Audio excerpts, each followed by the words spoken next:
拜登还想着联欧抗中，事实上这也是他唯一的选择。为了达成这一点，美国在表面上对欧洲各国都表现出了友善，但是私底下仍然是那一个一切美国为先的霸道国家。而欧洲各国对于美国的友善也给出了表面上的回应，内里对美国并不抱有多少信任，尤其是广大欧洲人。根据媒体6月8号的报道，美国和欧洲的2家智库公司最近发布了一项调查报告。这份调查报告是针对当下一共11个欧美国家民意的调查。这一组数据显示，在拜登当上美国总统之后的前3个月，并没有让欧洲人对美国的感官变好，甚至反而对中国的看法还有所改善。本来还想着联合欧洲共同对抗中国，结果却被这一组数据无情打脸了。据了解，这一项数据调查是在今年3月29号到4月13号通过互联网进行的，对美国及另外欧洲10个国家的各1000人进行了抽样调查。调查结果显示，虽然美国仍然还被认为是全世界最具影响力的国家，但是美国的地位已经因为在这一次疫情中的差劲表现而降了不少。认为美国仍然是最具影响力的最多的当然就是美国人自己，其次则是有 61% 的加拿大人这样认为，而像是意大利仅仅只有 51% 的人这样认为。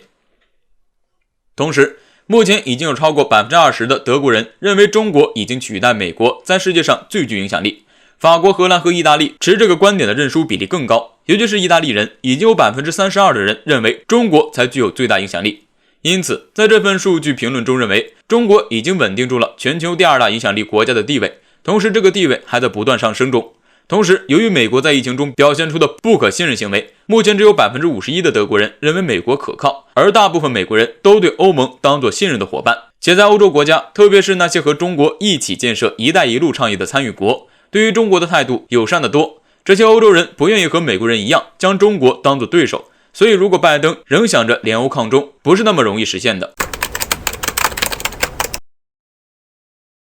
美国在全球拥有很多盟友，这使得美拥有比世界上任何一个国家都更强大的能力。这句话放在过往的很多年里似乎都很适用，但是如今却变成了美国最后的垂死挣扎。中国东盟外长会让美国最后的反超机会也没有了吗？布林肯的警告还能起作用吗？说起美国，他曾经被认为是世界上不可或缺的国家之一。一方面，美国拥有着强大的军事和经济实力，而另一方面，美国的盟友遍布世界各地，无论是在欧洲还是中东，亦或是现在正在逐渐成为世界热点的印太地区，都有美国盟友的存在。单单从盟友数量上来看，似乎没有任何一个国家有能力同美国叫板，但是现在的情况却大不一样。尽管表面上看，美国盟友数量没有多大变化，但是美国对盟友的领导力已经大不如前。曾有报道称，现在美国的全球领导力正处于低谷，而背后的原因与美国一向奉行的美国优先政策脱不了干系。我们知道，所谓的美国优先，大多数时候都是以损害盟友利益为前提的，比如美国单方面退出中导条约，一定程度上确实可以提升美国的军事实力，但是却大大激化了欧洲盟友同俄罗斯之间的矛盾，直接将盟友置于俄罗斯导弹威胁之下。与此同时，美国一再的要求盟友提升军费开支，这严重损害了盟友们的利益。更为重要的是，在同中国的竞争中，美国为了打击中国无所不用其极，直接用霸权逼迫盟友切断同中国的经济联系，无视盟友的自身利益。对于美国而言，盟友不过是其实现全球霸权、对付中国的棋子而已，而这最终也会为美国带来了苦果。日前，美国国务卿布林肯警告称，美国以及美国的全球领导地位已经迎来了危机时刻。基于这样的严峻情况，布林肯认为美国应该立刻恢复同盟友的关系，从而获得更强大的力量来赶超中国。但是随后中国的最新行动或表明，布林肯的提醒晚了一步，美国连最后的反超机会都没了。在美国全球领导力不断下降的当下，中国的全球影响力正在不断的提升。日前，中国东盟外长会引起了美国的高度关注。美国认为，中国在与美国竞争的当下，接待东南亚国家外长释放出了别样的信号，认为这是中国反击美国在印太组建的四方机制的举措。这也就意味着，一旦中国与东盟越走越近，美国的印太围堵战略将会不告而终，而美国想要赶超中国，似乎也只是痴人说梦。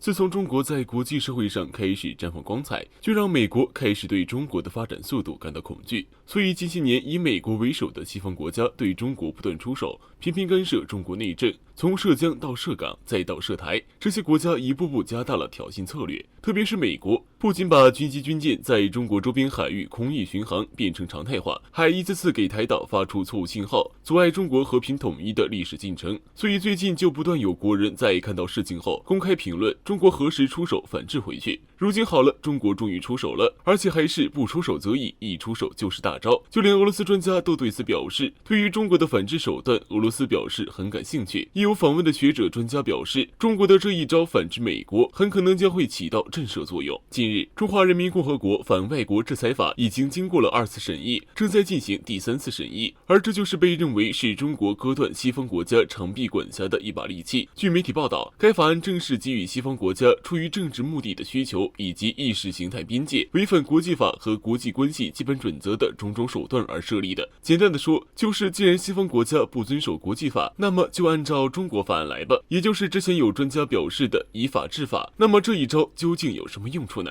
此前，中国曾经多次被逼无奈，对某些国家的有关实体和个人实施了反制措施，而这个法案也和这个有关，其主要是从反制裁、反干涉、反制长臂管辖等方面来针对有关国家对中国实施的手段，让中国能够更好的应对。即如果美国再次出手，中国将不再是让美国有任何可以缓解逃脱的空间，比如利用舆论力量抹黑中国，并且各种狡辩脱罪，对自己犯下的罪行概不认账的行为，中国将会直接予以严厉的制裁措施。毕竟来而不往非礼也。值得一提的是，这个法案其实早有端倪，比如当初中国发布的不可靠实体清单、阻断外国法律与措施、不当域外使用办法等等。所以有专家对此表示，这就是中国应对西方国家长臂管辖最重要的一把刀，这也必将起到震慑作用。而对于中国这番动作，俄罗斯专家也十分叫好，表示俄罗斯对中国的这项经验很感兴趣，我们预计美国针对中国的制裁压力还会越来越大，这项法案来的恰到好处，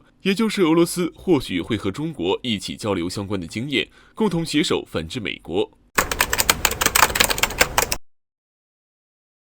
有关中美对抗，这已经是一个不争的事实。随着中国崛起的势头强劲，美国对中国的遏制打压更是呈现前所未有的态势。而尽管是这样高强度的打压，外界也并不看好美国的打压政策。美国国内曾有专家认为，实际上当今世界上已经没有任何力量可以阻止中国的崛起。但是这话点醒不了一心想当世界霸主的美国。在这种情况下，美国开始了最后的冒险。美国深知，只要在中国最敏感的主权问题上做文章，就能够最大程度的打压中国，延缓中国崛起的进程。事实证明，近段时间美军也是一直这么做的，日前更是传来了一个极其危险的信号。我们知道，美军在台海问题上的险恶用心是昭然若揭的，但是更恶劣的是，他们不仅自己频繁踩上红线，甚至还怂恿别国一道。据日本经济新闻最新报道称，美国连同日本正在怂恿7国集团成员国共同踩上中国红线。我们知道，除了美国和日本外，7国集团还包括英国、法国、德国、意大利和加拿大。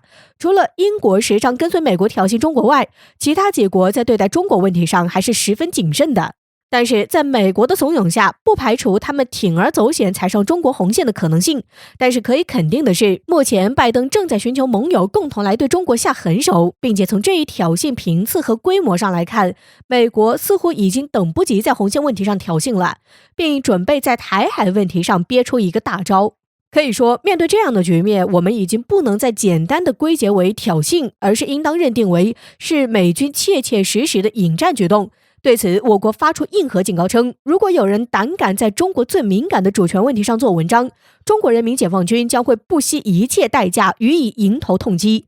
值得注意的是，区别于以往，除了口头上的警告外，解放军背后还有一个大动作。日前，据官媒透露称，解放军正在东南沿海进行相关的战法演练，重点提升的是军队的两栖作战能力。显然，尽管这样的演习并不具有强烈的针对意味，但是其背后传递出来的信号却是十分震撼的。我国军事专家宋忠平表示，解放军所做的各种军事演习是为未来打赢可能的战争做准备。解放军正在训练一声令下就能够立马进入战时状态，并能够打胜仗的能力。可见，别被美军挑衅姿态很欢吓到了，其实我国也在默默准备。